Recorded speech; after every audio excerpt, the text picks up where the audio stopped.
하나님 말씀 보겠습니다. 하나님 말씀 마태복음 11장 28절에서 30절 말씀입니다. 제가 가지고 있는 성경은 신약성경 18페이지쯤 됩니다. 마태복음 12장 28절에서 30절 말씀입니다. 제가 가지고 있는 성경 신약성경 18페이지쯤 됩니다. 마태복음 11장 28절에서 30절 말씀 우리 한 목소리로 크게 읽도록 하겠습니다. 시작. 수고하고 무거운 짐진 자들아 다 내게로 오라. 내가 너희를 쉬게 하리라. 나는 마음이 온유하고 겸손하니 나의 멍에를 메고 나에게 배우라. 그리하면 너희 마음이 쉼을 얻으리니 이는 내 멍에는 쉽고 내 짐은 가벼움이라 하시니라. 아멘. 말씀의 제목은 주님이 주시는 안식, 그런 제목입니다. 인생을 고해와 같다는 표현은 참 인생이란 힘든 삶이다라고 하는 것을 표현하는 것인 줄 압니다. 인생은 환경과 사건 속에서 많은 어려움을 겪고 피곤함을 겪게 됩니다. 참 인생은 마음에 많은 그 쉼이 요구되어지는 그것이 인생이다. 그렇게 우리는 말할 수 있겠지요. 노동을 하면은요, 밤에 쉬면 돼요. 또 마음이 힘든 사람들은 가정에서 쉼을 얻기도 합니다. 하지만 이 밤을 통해서 잠을 잔다고 우리의 피곤한 인생이 쉼을 얻는 것은 꼭 아니지 않습니까? 사랑하는 가족이 우리에게 위로가 되고 쉼을 주는, 평안을 주는 것은 맞지만은 그렇다고 해서 아무리 사랑하는 가족이라 할지라도 우리에게 진정한 쉼과 평안과 안식은 줄 수 없다라고 하는 것입니다. 사람들은 나름대로 평안을 얻어보려고, 쉼을 얻어보려고 운동을 하기도 하고 또 취미 활동을 하기도 하고 맛있는 음식을 먹기도 하고 또 친구들과 즐거운 여행도 해보고 술도 먹어보고, 그것도 안 되니까는 마약도 해보고 사람들이 별 방법으로 쉼을 얻어보려고 애를 씁니다마는, 그러나 인생이 가지고 있는 그 인생을 힘들게 하는 근본적인 문제들은 어떠한 방법으로도 해결을 하지 못하더라라고 하는 것입니다.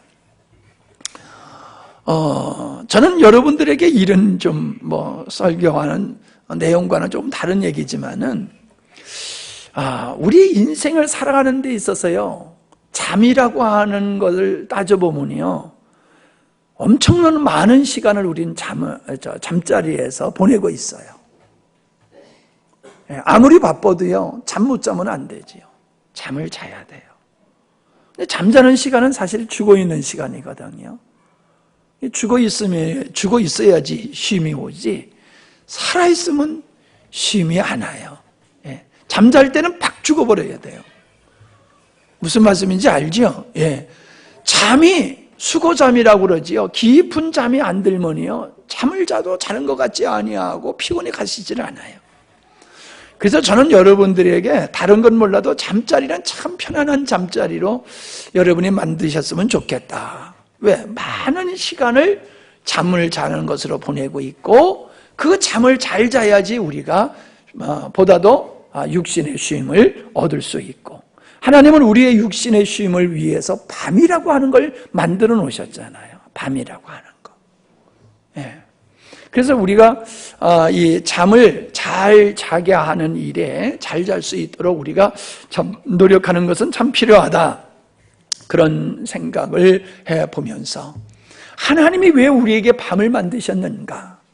인생은 쉼이 필요한 존재이기 때문에 노동을 쉬도록 그렇게 밤을 만드시지 않았나, 전 그렇게 생각을 해봅니다.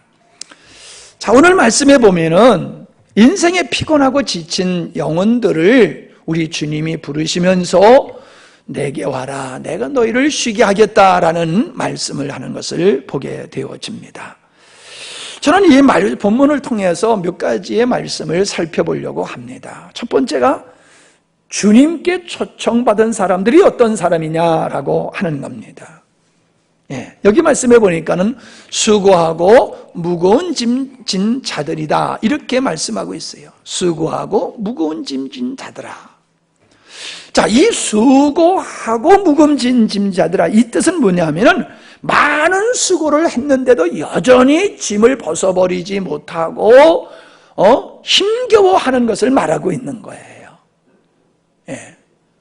수고했기 때문에 힘들다고 하는 것이 아니라 수고를 했지만은, 무거운 짐을 벗어버리려고 수고는 했지만은 여전히 그 짐을 벗어버리지 못하고 짐에 눌려있는 영혼아 내게로 오라라고 우리 주님이 말씀을 하고 계시는 것입니다. 직접적으로 얘기하면 유대인들을 향하여서 말씀하시는 것이거든요. 유대인들이 가장 힘들어했던 것이 무엇이겠습니까? 율법이에요. 하나님께서는 하나님의 백성들에게 율법을 주시고 그 율법을 지키도록 하셨습니다. 이스라엘 백성들이 열심히 율법을 지켜보지만은 이게 안 되는 거예요. 지킬 수가 없는 거예요. 거기다가 조상으로부터 내려온 유전까지 보태서 보니까는 마땅히 지켜야 할 하나님의 말씀이지만은 아무리 노력을 하더라도 율법을 지킬 수가 없는 거예요. 근데 문제는 뭐냐면 내가 못 지킨다 하고 끝나는 게 아니라 율법은 지키지 못하는 자에겐 반드시 정죄가 따라온다는 거지요. 그래서 유대인들은 마음에 무거운 짐이 있는 거예요. 내가 하나님의 자녀고 하나님의 주신 말씀이 있어서 이 말씀대로 살아야 되는데 살려고 아무리 애를 써도 안 돼. 그대로 살아갈 수가 없어.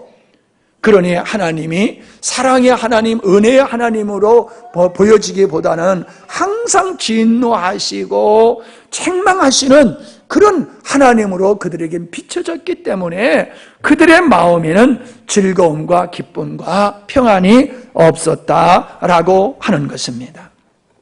사실 율법이라고 하는 것은 우리가 잘 알지만은 지킬 수 있어서 지키라고 주신 게 아니거든요. 인간이 어떤 존재냐? 사람들은 몰라요. 실력이 그만한 사람들하고 있으면 자기 실력이 얼마인지 몰라요. 근데 뛰어난 사람을 만나면은, 그리고 자기보다 좀 못한 사람을 만나보면은 자기 실력이 어느 정도인지를 알 수가 있지 않습니까? 사람은 자기가 어떤 존재인지를 모르는 거예요. 그래서 하나님께서는 너희들이 어떤 존재인 줄 아느냐? 너희들은 나 없으면 안 되는 인생이야. 그거를 깨닫게 하시기 위해서 인간의 부정함과 연약함을 깨닫도록 하나님께서 율법을 주셨다라고 하는 겁니다. 여러분, 율법은 10가지 중에 예를 들어서 한 가지만 지키지 못해도 죄인이 되는 거예요. 마찬가지지요. 여러분, 우리가 죄인이 되는 죄인이 되기 위해서는 모든 죄를 다 져야지 죄인이 되는 건 아니잖아요. 우리가 어떠한 법을 한 가지만 어겨도 그 한 가지 때문에 우리는 죄인이라고 하는 취급을 받게 되는 것이지 않습니까? 율법도 동일한 거예요. 율법이 문제가 아니라 율법을 지킬 수 없는 인간 스스로가 문제가 있고, 그렇기 때문에 인간은 늘 수고하면서도 짐을 벗어버리지 못하는 존재로 사는 것이다 라고 하는 거지요. 그 짐을 벗어버릴 수 있는 것은 인간의 부정함과 연약함을 비로소 율법을 통하여 깨닫고 하나님께로 가서 그 하나님으로 말미암아 우리가 자유함을 얻는 것, 그 자유함을 얻을 때에 비로소 쉼을 얻는 것이거든요. 그래서 구약의 성도들은 인간의 문제, 인간의 연약함과 부정함을 해결해 주실 그 메시아를 기다림으로써 그들이 쉼을 얻었던 것이거든요. 자, 근데 보세요. 오늘 우리는 유대인들은 그런 율법으로 말미암아 무거운 짐을 지고 그들이 신음을 했다라고 하면 오늘 우리들은 어떻습니까? 우리는 각자가 여러 가지 문제가 있습니다만은 사실 인생을 살아가면서 우리가 고민하는 게 뭐냐면 못돼 먹은 우리 성품이에요. 못돼 먹은 성품.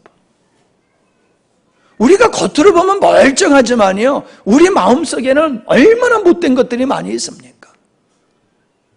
뭐 흔한 얘기로 사촌이 땅을 사면은 배가 아프다고 그러지 않습니까? 그게 사람의 마음을 나타낸 얘기잖아요. 겉으로 보면 멀쩡하지만 우리의 마음 속에는 시기, 질투와 더불어서 못돼 먹은 성품들이 우리 안에 많이 있단 말이에요. 불만과 불평, 따지고 보면 감사할 것밖에 없는데도 불구하고 불만, 불평이 얼마나 많은지 몰라요. 서로의 배우자를 향해서도 그렇고 부모를 향해서도 그렇고 자녀를 향해서도 그렇고 이웃을 향해서도 불만, 불평이 많아요. 특별히 우리 대한민국 국민들은 나라에 대한 고마움이 너무 없는 것 같아요. 여러분, 우리가 나라의 혜택을 얼마나 많이 받고 있습니까? 그냥 우리가 그냥 이렇게 편안하게 사는 것이 그냥 당연한 거로 여기는데 절대로 당연한 게 아닙니다. 자유민주주의라고 하는 대한민국이라는 국가가 있기 때문에 우리는 이렇게 편안하게 살 수 있고 열심히 노력한 보람을 느끼면서 살 수가 있는 거예요. 대한민국이 없으면, 나라가 없으면은 얼마나 불행한 인생을 살지 몰라요.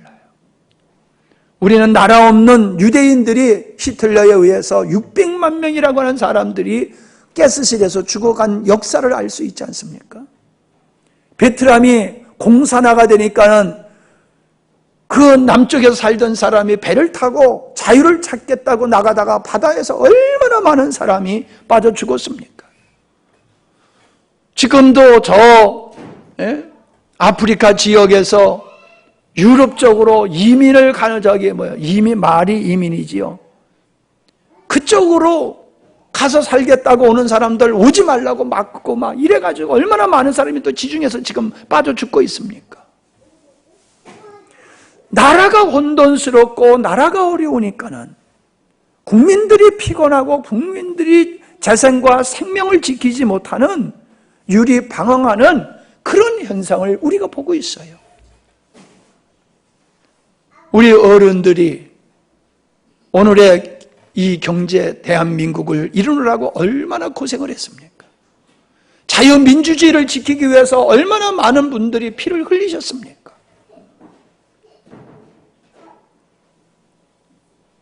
그분들의 땀과 수고와 피가 없었으면 오늘의 대한민국이 있을 수가 없지요.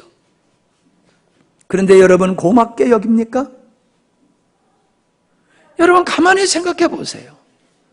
오늘의 이 대한민국에 번영된 이 평화롭고 풍요로운 대한민국을 여러분 바라보면서 그 은혜를 누리면서 여러분 이것을 이룬 어른들을 우리가 얼마나 존중하고 고마워하고 나라에 대한 감사한 마음을 가지고 있습니까? 태극기를 불태우는 사람이 있단 말이에요. 왜 촛불 집회에서 북한의 주장을 하고 사회주의가 답이라는 이야기가 왜 나옵니까? 여러분 재벌이 잘못하는 거 맞습니다. 있습니다. 그러나 재벌이 마치 원수인 것 같이 재벌을 타도하려고 하는 그런 구호는 크게 저는 이해가 안 됩니다. 우리나라에 삼성과 같은 대기업이 있음으로 말미암아 우리나라가 잘 사는 나라가 된 거 아니에요? 우리나라에서 삼성과 현대를 아마 빼버린다라고 하면 어떻게 되겠습니까? 우리나라 경제가. 대기업이 지나치게 모든 걸 독점하는 그리고 운영해서 잘못하는 거 있는 거 사실입니다. 그러나 우리 정서에 보면은 마치 대기업은 악인 것 같이 취급하는 그렇게 치부하는 그런 분위기를 우리는 읽을 수가 있습니다. 노인들의 얘기하는 나이 드신 분들이 망령 떠는 거로 여기고 조롱하고 무시하는, 이게 말이 됩니까?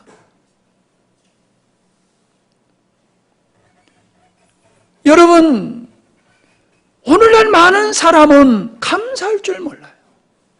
감사할 줄 몰라요. 이 감사할 줄 모르는 게 여기 못돼 먹은 거예요. 그냥 받을 줄만 알고 당연히 누리려고만 들지, 내가 누리고 있는 이 누림을 위해서 얼마나 많은 사람이 수고를 하고 땀을 흘리고 피를 흘렸는가를 알고 그 가치를 인정하고 소중히 여기면서 살아가는데 안 그렇단 말이에요. 제가 밴드에, 오늘 말씀이 조금 이상하게 가는데, 제가 밴드에 여러분들에게 그 기사를 올려서 몇 개를 올려서 여러분들과 같이 읽으려고 올리는 게 있어요. 여러분이 읽어보시고 계시는지는 모르겠지만은, 지금 우리 한국은, 대한민국은 최순실의 문제가 그게 대한민국의 문제의 근본이 아니라는 겁니다. 최순실의 사건은 하나의 어떤 표면적인 사건이고, 그 사건을 가지고 지금 대한민국은 양진영으로 극단적으로 지금 나누어져 있다는 겁니다.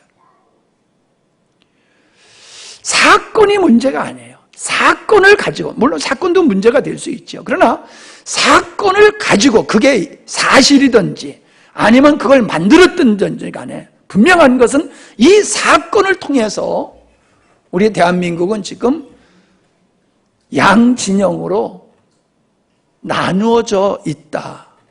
근데 가만히 보세요. 그 나누어진 세력들을 가만히 보면은 젊은 세대하고 기성세대예요. 왜 그렇게 나눠주는지 모르겠어요.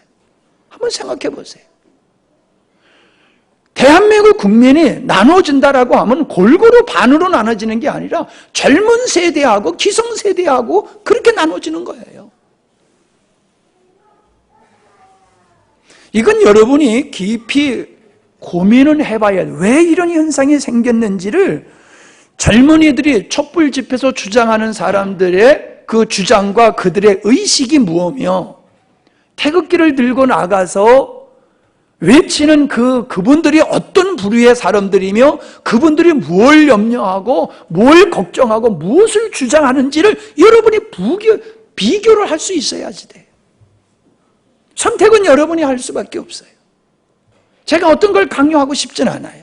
여러분은 제 마음을 다 알고 읽고 계시리라고 생각하지만은, 그럼에도 불구하고 여러분들은 그런 기사를 정확하게 양쪽 기사를 봄으로 말미암아 정말로 오늘 언론들이 얼마만큼 균형을 잡은 보도를 하고 있는가, 그리고 촛불 집회에서 주장하는 주장과 태극기 집회에서 주장하는 주장이 뭐가 다른가, 어떤 게 실체인가, 이걸 우리가 알아야 됩니다. 이걸 모르면 우리가 바보가 돼요. 그래서 남이 시키는 대로 그냥 따라가고 거수기가 될 수밖에 없습니다.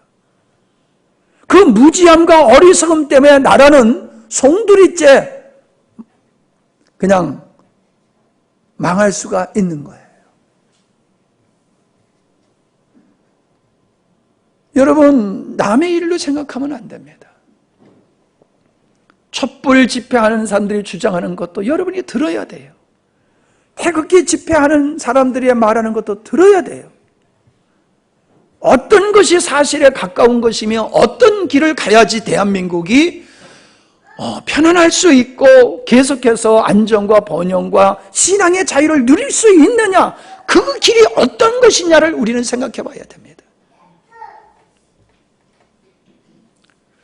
지금 3월이 우리에게는 너무나도 중요한 3월이에요. 헌재에서 어떻게 판결을 하느냐에 달려서 이 나라가 평안할 수도 있고 더 놀라운 혼란으로 빠져들 수도 있어요. 구경만 하고 있고 내일은 아니라라는 의식을 가지고 있으면 여러분 안 됩니다. 적어도 여러분은 우리는 촛불을 들든지 태극기를 들고 거기까지는 못 간다 할지라도 이곳에서 정말로 나라와 민족을 사랑하는 마음으로 우리의 선진들이 이루어놓은 이 자유 대한민국과 이 안정된 사회, 이 모든 경제와 사회 질서를 보존할 책임을 가지고 여러분이 기도하셔야 됩니다. 그냥 잘 돌아가겠지라고 생각하다는 큰 코 다칩니다. 또 마음이 힘든 걸 이렇게 하다 보니까는 또 여러분에게 좀 말씀을 더 드렸는데, 못 대목은 우리들의 마음에 뭐다라고 했어요? 감사할 줄을 모르는 것이라는 거지요. 감사할 줄을 모르는 거예요. 그리고 책임 전가하고, 참 제가 보면 그래요. 뭘 하다가요, 뭘 잘못하면요, 꼭 사모님한테 뭔가 책임 전가하고 싶은 마음이 생겨요. 당신이 그러니까 이랬잖아. 이런 마음이 내 안에서 은근히 생기더라고요. 여러분 안 그런지 모르겠어요. 못되먹은 게 내 안에 있더라고요. 내가 잘못했으면 내가 잘못한 거로 끝나야 되는데 꼭 그 잘못한 걸 사모님하고 같이 나눠지려고 그런 못되먹은 마음이 내 안에 있더란 말이에요. 나만 그렇게 못되먹은 것 같아. 여러분은 아주 너무 평안하게 계시는데, 사람들은 이런 못된 성품을 해결해 보려고 금식 기도도 합니다. 그냥 금식 기도가 아니라 일주일, 20일, 40일 금식 기도 해봤댔자 안 돼요. 금식을 하면 뭐가 된 것 같아요. 아주 성자가 된 것 같고, 뭐가 이제 우리 마음속에 육체 가운데 못돼 먹은 게 다 빠져나간 것 같아요. 근데 죽 한 그릇만 먹고 나면은 그대로 원점으로 다시 돌아버려요. 안 돼요. 수련회를 참석해보고 성경 공부를 하고 여러분의 가진 노력을 해도 우리 안에 있는 이 못돼 먹은 성품을 처리할 방법이 없어요. 우리에게 큰 짐이 뭡니까? 못돼 먹은 성품이라는 거예요. 악한 성품, 타락한 성품은 우리에게 너무나도 큰 짐이에요. 아무리 애를 써도 수고를 해도 여전히 짐으로 남아 있어요. 여러분, 이 짐은 인간 스스로 벗어버릴 수 있는 짐이 아닙니다. 또 어떤 짐이 있습니까? 믿음의 생활을 열심히 하려고 하는 사람일수록 죄책감이 더 깊어져요. 타락한 성품과 경건지 못한 삶으로 인한 죄책감으로 괴로워하는 분들이 교회 안에 많다는 겁니다. 내가 구원받은 거 맞고 하나님의 자녀인 것은 맞아. 근데 왜 나는 하나님의 자녀답게 못 사는 거야? 왜 믿음의 열매가 맺어지지 않지? 그러면서 신앙의 회의를 갖는 사람들이 있어요. 괜히 예수 믿어서, 예수 믿어도 못하고 안 믿어도 못할 바에요. 괜히 믿어가지고 괜히 더 마음에 양심에 가책만 생기고 힘들어. 그런 분들이 있더란 말입니다. 여러분, 그렇게 좌절로 끌려 얘기가 아닙니다. 그런 분들은 주님을 제대로 못 만나서 그래요. 진리를 제대로 몰라서 그러는 것이지 길이 없고 방법이 없어서 그런 것은 아니다라고 하는 겁니다. 인생을 살아가면서 생활의 염려가 얼마나 많습니까? 자녀에 대한 염려, 경제에 대한 염려, 걱정에 대한 염려, 미래에 대한 염려. 우리는 눈만 뜨면 염려거리예요.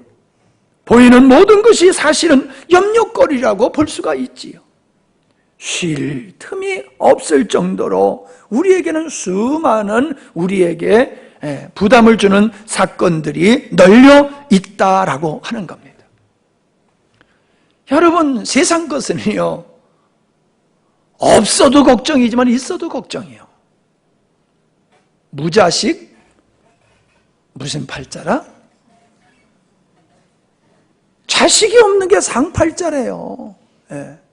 세상에요, 노숙자 생활 한 번 하면요 절대로 거기 빠져나오기가 그렇게 어렵대요.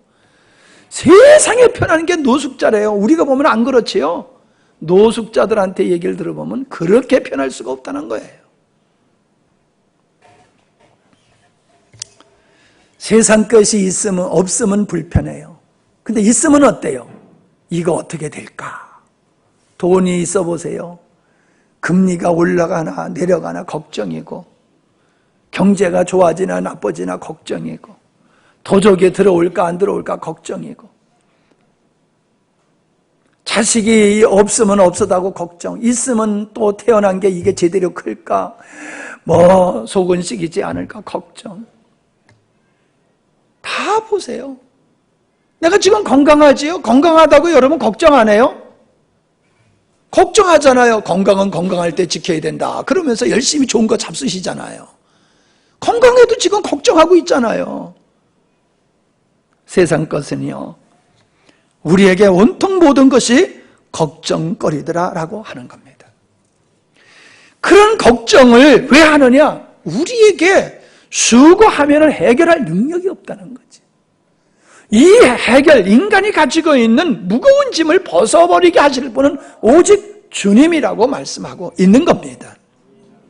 그래서 우리는 예수님께서 내게로 오라, 내가 너를 쉬게 하리라고 우리 주님이 말씀하시는데, 내게로 오라고 하는 주님을 내가 가지고 있는 문제를 해결하실 수 있는 유일한 분으로 믿고 나가는 것, 그게 믿음이라는 거예요.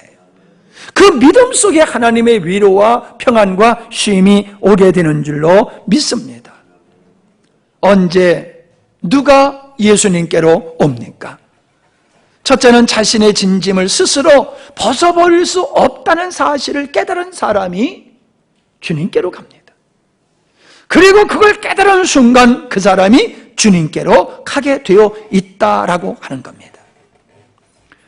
예수님이 나의 문제를 해결해 주시고 나에게 진정한 안식과 평안을 주실 수 있는 분이라고 믿어질 때가 언제입니까? 그때는 바로 예수님이 하나님이라는 사실이 내 마음에 믿어질 때에, 하나님이신 예수님만이 인간이 가지고 있는 모든 문제를 해결해 줄 수 있는 분이다 라는 믿음이 생기니까 예수님께 가게 되어지는 겁니다. 아이가 가지고 있는 문제 아무리 고민해 보십시오. 해결이 됩니까? 아이가 해결할 수 없는 문제는 부모님에게 가지고 오면 해결이 되는 거예요. 인생이 가지고 있는 문제는 인생이 해결할 수 있는 문제가 아닙니다. 인생을 만드신 하나님만, 인생을 주관하시는 하나님만 인간이 가지고 있는 문제를 해결할 수 있는 유일한 분임을 여러분 믿으시지요? 그래서 여러분이 예수님을 믿는 거예요. 그러기에 여러분은 여러분의 문제를 예수님께 맡기는 것이다 라고 하는 것입니다. 세 번째로는 주님이 어떤 약속을 하셨어요? 그 약속이 뭡니까? 내가 너희를 쉬게 하리라 그러셨어요. 쉬게 한다. 여러분 참 일하다가 그 시원한 물 한 잔 마시고 그늘에 앉아 있으면 얼마나 참 행복합니까? 그 쉬는 시간이 얼마나 여러분 행복합니까? 쉬는 시간이 없다라고 하면 우리는 지쳐서 쓰러질 것입니다. 여러분, 예수님을 믿으면 죽어서 천국 간다는 것이 전부가 아닙니다. 예수님을 믿고 천국 갈 수 있는 사람은 이 땅에서부터 쉼을 얻는 천국의 삶을 하나님께서 보장하고 계시는 거예요.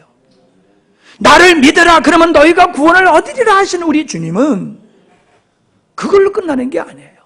내게 와라. 그러면 내가 너의 인생에 참 평안과 안식과 쉼을 주겠다라고 우리 주님이 말씀하시는 거예요. 우리 주님은 영생이라고 하는 천국만 보장하시는 것이 아니라 이 땅에서 믿는 자들의 삶 속에 쉼, 안식, 평안까지 주신다고 말씀을 하고 있는 겁니다. 그러니까 천국과 이 땅에서 안식이라고 하는 것은 별개가 아니에요. 한 짝이에요, 한 짝. 예, 한 짝이에요. 나눠질 수 있는 게 아니에요. 이 세상에서는 불행하게 살고 죽어서 천국 가는 게 그게 구원의 신앙이 아니에요. 구원의 신앙은 죽어서 천국 갈 뿐만 아니라 천국 가기 전에 이 땅에서부터 주님이 주시는 안식에 참여하여 천국의 삶을 누리는 것이다 라고 하는 것입니다. 성경의 인물들을 보십시오. 우리 주변에서 믿음의 생활을 잘 하셨던 분들의 삶을 보십시오. 어떤 게 있습니까? 그들은 어떤 경우에도 평안했다는 겁니다. 어떤 경우에도 그들은 평안을 잃지 않았다는 겁니다. 육신과 환경은 힘든 처지에 있다 할지라도 언제 죽을 줄 모르는 감옥 속에 있었음에도 불구하고 그들의 마음은 너무나도 평안했고 쉼이 있었다라고 하는 겁니다. 예수님을 믿으면 죄책감으로부터 자유를 누립니다. 예수님께로 가면 죄의 권세로부터 자유를 누리며 쉼을 얻게 됩니다. 생활의 염려와 환경의 모든 염려로부터 쉼을 얻는 것이 예수님 믿는 사람이 누릴 수 있는 축복임을 믿으십니까? 여러분이 그걸 누려야지 예수님을 온전히 믿는 거예요. 제대로 믿는 거예요. 여러분 그걸 왜 포기하십니까? 지금까지 안 됐다고 해서 안 되는 게 아닙니다. 만약에 여러분의 삶 속에서 주님이 주시는 쉼이 없이 인생을 피곤하게 살아오셨다라고 하면은 그건 신앙생활을 정상적으로 못 하셔서 그런 거지 그런 쉼을 누릴 수 없는 것이 아니라는 사실입니다. 우리가 사는 경제적이고 사회적인 환경이 어떠하든지 우리의 육체가 병들고 늙어간다 할지라도 어떤 환경 속에서든지 우리가 주님을 만나고 주님 안에 거하게 될 때는 평화로다. 쉼 속에서 나오는 평화를 외치게 될 줄로 믿습니다. 우리 주님은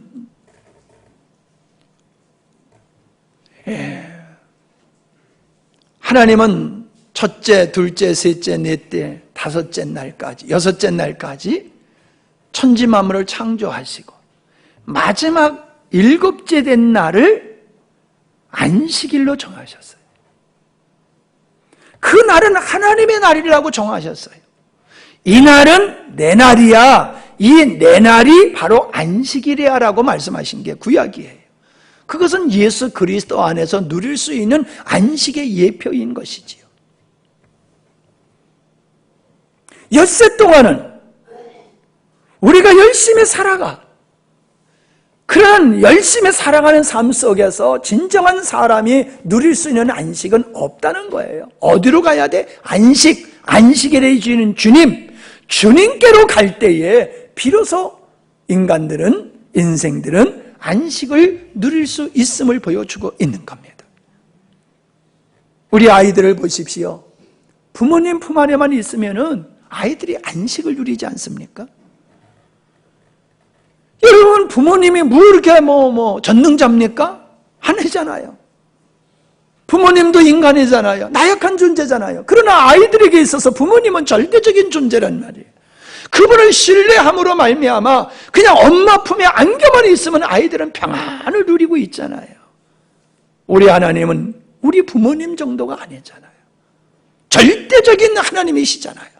절대적인 주님 품 안에 여러분이 안겨 있으신다라고 하면은 여러분은 하나님의 평안과 안식을 누리게 될 줄 믿습니다.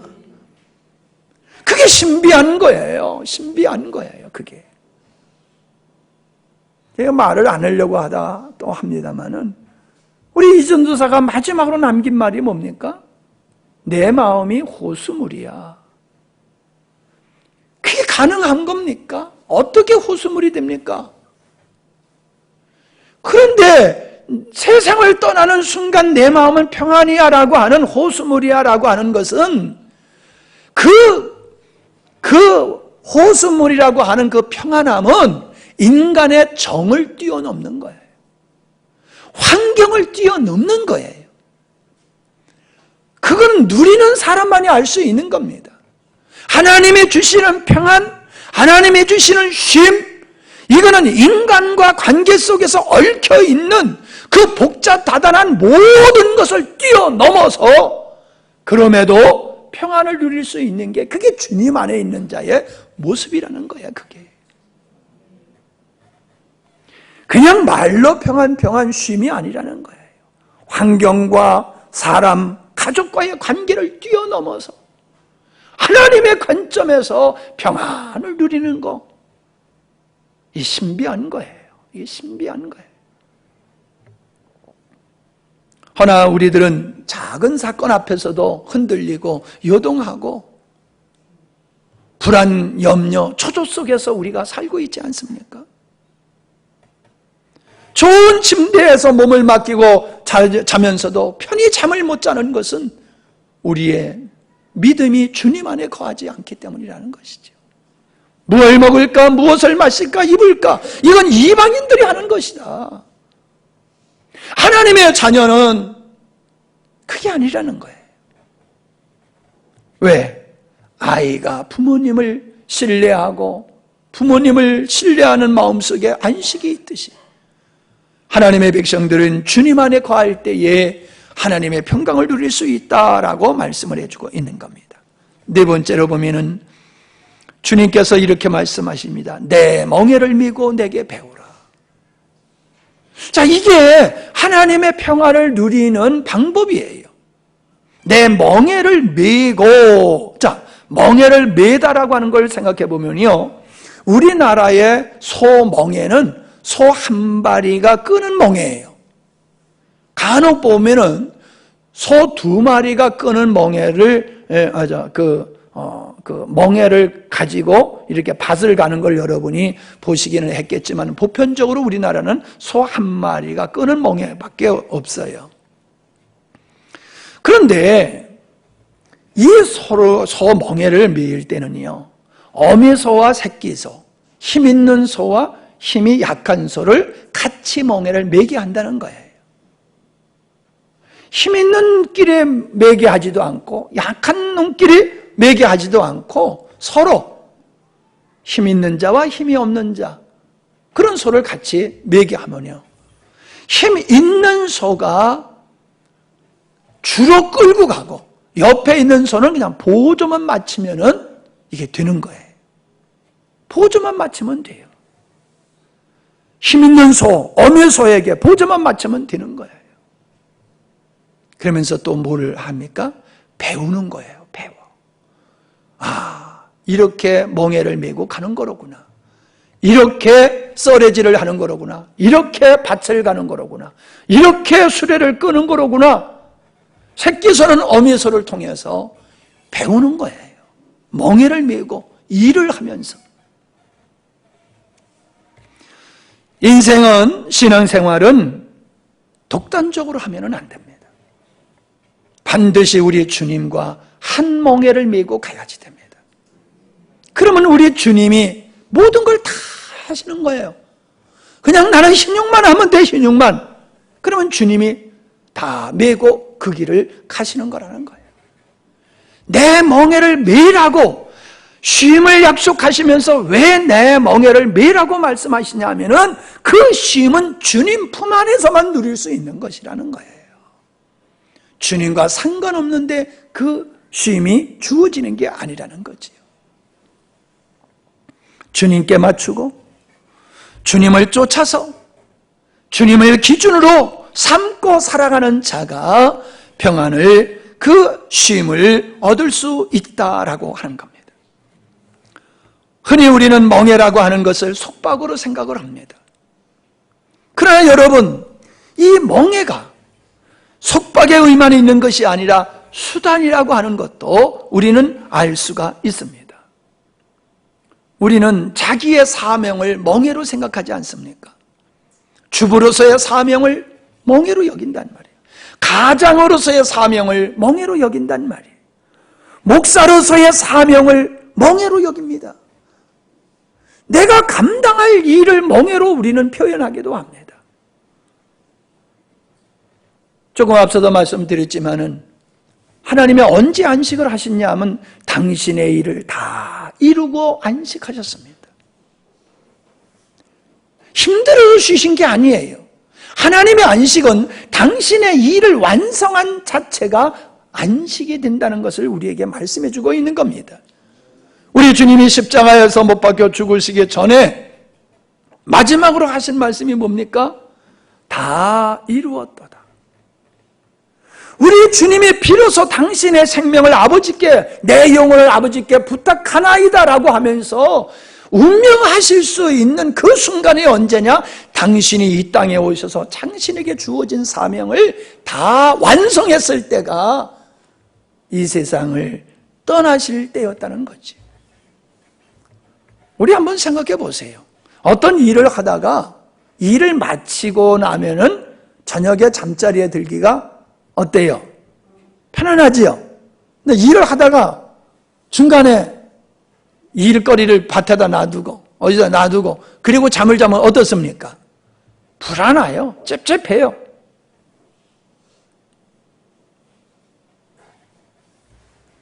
안식은 내가 하던 일을 완성했을 때에 마음에 뿌듯함도 있고 평안함이 있잖아요. 멍에를 매라라고 하는 거, 우리가 주님이 주신 사명을 소홀히 하거나 외면하고 우리가 주님의 그 안식에 참여할 수 있는 게 아니에요.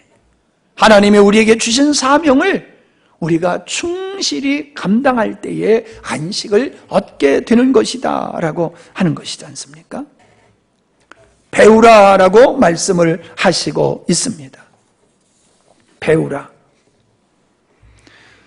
우리는 주님께서 다 이루었다라고 하시는 그분 말씀 속에서 어떻게 우리에게 하늘의 그 쉼과 안식이 임하는지를 우리는 각자가 배워야지 됩니다. 각자가 깨달아야지 되는 거예요. 이걸 깨닫지 못하면 남의 얘기가 돼버리고 만다는 것입니다. 주님이 지신 십자가는 결코 가볍고 쉬운 것이 아니었음에도 불구하고 내 짐은 쉽고 내 멍에는 쉽고 내 짐은 가볍다라고 주님이 말씀을 하셨는데 도대체 십자가를 지시는 게 어떻게 쉽고 가볍다는 말씀입니까? 우리가 하기 싫은 일은 아무리 작은 일이라도 힘들어요. 그러나 내가 하고 싶은 일, 사명은 아무리 큰 일이라도 그게 힘들지 않습니다. 즐겁습니다. 행복합니다. 우리는 배워야 됩니다. 주님이 왜 쉽다고 하셨느냐, 왜 가볍다고 하셨느냐, 우린 그걸 깨달아야 됩니다. 그래야지 우리의 인생이 정말로 이렇게 쉼을 얻는 것이 주님 안에 있는 거로구나 라고 하는 것을 알게 되는 것이지요. 우리가 왜 주님께 배워야 되느냐 하면은 우리 주님은 마음이 온유하고 겸손하시기 때문이다 라고 하는 겁니다. 온유하신 우리 주님은 누구도 정죄하지 않으셨지요. 온유함이라고 하는 것은 가르치는 자의 덕목이다 라고 하는 겁니다.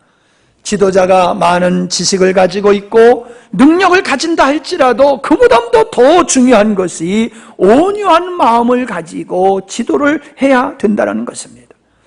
우리 주님이 온유하시기 때문에 우리가 이렇게 은혜를 입고 있어요. 우리 주님이 온유하시지 아니하면 우리는 책망만 받고 저주만 받을 수밖에 없는 존재이거든요. 예.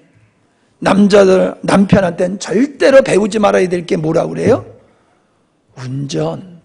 예. 운전은 절대로 남편한테 배우지 말아라. 아주 이게 진리가 되어 있잖아요, 진리가. 그것도 사모님은 남자들은 옆에만 앉으면 운전을 왜 그렇게 하느냐라고 그냥 잔소리하는 게 남자라고 그러더라고요. 내가 가만히 들으니까 뿔따구가 나. 아니 자기들이 운전 잘못하는 걸 왜 인정 안 하고 옆에서 잔소리하는 남편한테 모든 걸 다 또 책임을 전가하느냐 말이에요. 그래서 또 대결이 벌어졌지요. 대결이 벌어졌어요. 예, 우리는 온유하지 못해요. 겸손하지 못해요. 겸손하면 아내를 연습시킬 때, 운전 가르칠 때에 아마 그렇게 성질을 안 낼 거예요. 남자들이 온유하지 못하고 겸손하지 못하다 보니까 아내가 운전할 때 별 잔소리를 많이 하는 것 같아요. 지도자의 덕목은 참 온유와 겸손이더라 라고 하는 것을 새롭게 느껴봅니다. 참 하나님은 어떤 분이셔야 됩니까? 참 하나님은 전능하시면서도 사랑이셔야지 되는 거예요. 그래서 주님은 온유하고 겸손하시기 때문에 우리는 그분에게 배울 수가 있는 거지요. 마지막으로 마음에 쉼을 주겠다고 그러셨어요. 너희 마음이 쉼을 얻으리라. 여러분, 아무리 몸이 편안해도 마음이 불안하면 쉴 수가 없어요. 평안히 있을 수가 없습니다. 비록 육신이 좀 피곤하더라도 우리 마음이 평안하면 평안할 수가 있다는 것은 우리가 경험적으로 잘 알고 있지 않습니까? 바울은 감옥에서도 평안을 누렸습니다. 불뭇불 앞에서도 사드락과 메삭과 아벳노는 평안을 누렸습니다. 사자 앞에서도 다니엘은 평안을 누렸습니다. 골리앗 앞에서도 다윗은 쉼을 얻었습니다. 폭도들 앞에서 돌을 들고 던지는 그 폭도들 앞에서 우리 집사님, 그 집사님은 평안을 누릴 수가 있었다라고 하는 겁니다. 그 믿음의 실체가 쉼, 평안이라는 거예요. 너 믿음 있냐? 너 믿음이 충만하냐? 그걸 뭘로 알 수 있습니까? 네가 얼마나 쉼이 있으며 얼마나 평안이 있느냐라고 하는 겁니다. 여러분, 하나님께 여러분은 무엇을 구하십니까? 부귀영화를 구하십니까? 아니면 무병장수를 구하십니까? 아니면 입신양변을 구하십니까? 이 모든 것은 우리에게 진정한 평안을 주지 않습니다. 하나님 안에 갔을 때에 주님 안에 있는 평안, 그 안식이 우리가 목말라야 되고 우리가 소중하게 여겨야 될 것인 줄 믿습니다. 바로 천국을 바로 평안으로 희락으로 말씀을 하고 있다는 사실을 기억하십시다. 여러분은 지금 어떤 짐을 지시고 힘겨워하십니까? 지금 주님께로 나아가실 수 있기를 바랍니다. 그리고 주님이 주신 멍에를 메고 주님께 배우십시오. 여러분이 주님의 평안에 참여하시는 축복은 결코 적은 것이 아닙니다. 이거는 빼앗길 수 없고 양보할 수 없는 하나님의 믿는 자들에게 주신 축복임을 믿으시고 여러분이 건강한 믿음, 성숙한 믿음을 통하여 하나님 안에서 늘 쉼을 얻고 평안을 누리는 삶이 되시기를 주의 이름으로 축원합니다. 아멘. 기도하십니다. 하나님 아버지, 우리는 많은 수고를 했음에도 불구하고 여전히 짐을 벗어버리지 못하고 허덕이는 모습을 보이고 있습니다. 더더욱이 하나님을 만나지 못한 사람들은 더 심각한 상태에 있고, 하나님을 만난 우리들은 많은 문제를 해결했음에도 온전한 안식을 누리지 못하고 있음을 보게 되어집니다. 우리 주님이 수고하고 무거운 짐진 자들아 다 내게로 오라, 내가 너희를 쉬게 하리라. 내게 와서 내 멍에를 보고 내게 배우라. 그리하면 너에게 네 마음에 쉼을 주리라 하시면서 내 멍에는 쉽고 내 집은 가볍다 하신 말씀, 마음의 실체가 되게 하시고 우리가 살고 있는 이 현실이 아무리 힘들고 어렵다 할지라도 내 형편이 감당할 수 없는 어려운 형편이라 할지라도 주님 안에서 넉넉히 이기는 믿음의 자녀들의 삶이 되게 하여 주시옵소서. 이로 복음의 증인의 삶이 되게 하시고 하나님께 영광이 되어지는 열매 맺는 거룩한 삶으로 축복해 주시옵소서. 예수님의 이름으로 기도하옵나이다. 아멘.